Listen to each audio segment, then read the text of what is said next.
L'info trafiquée de Yann Lambiel.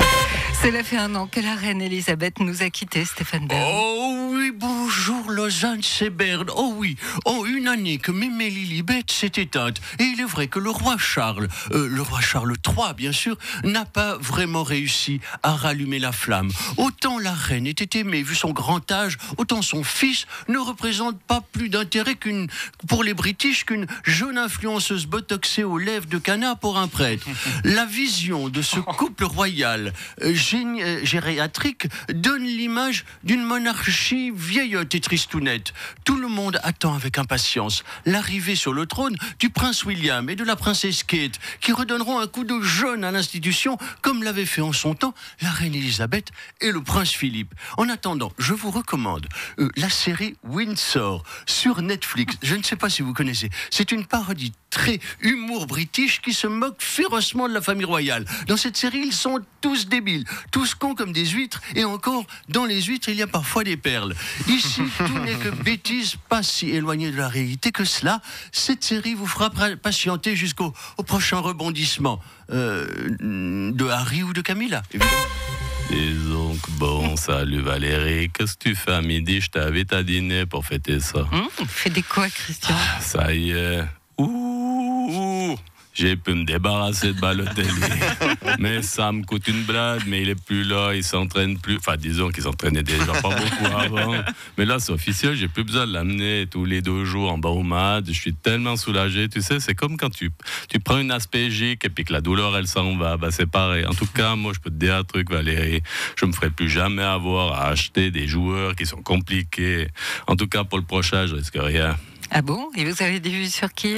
Paul Pogba. L'armée américaine a perdu un avion de combat. Elle a lancé un appel à la population. Viola Amert, ça pourrait arriver chez nous? Non, ça c'est pas possible. À part s'il y a la foutre, la pluie, trop de soleil, du vent, des pilotes en vacances. Non, autrement, il n'y a pas de raison que nous on perde un avion à 80 millions. C'est quand même incroyable qu'un avion comme celui-là disparaisse comme ça. Oui, ça c'est incroyable.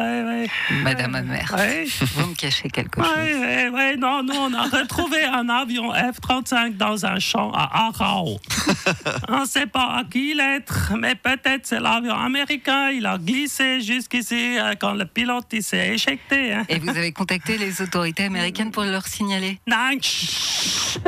Si personne il le réclame, dans 1 année, nous, on peut le garder. Ça nous fait un de plus. Désolé pour vous, mais ils ont retrouvé des débris de l'avion en question. Oui, ça, des débits aussi, des fois.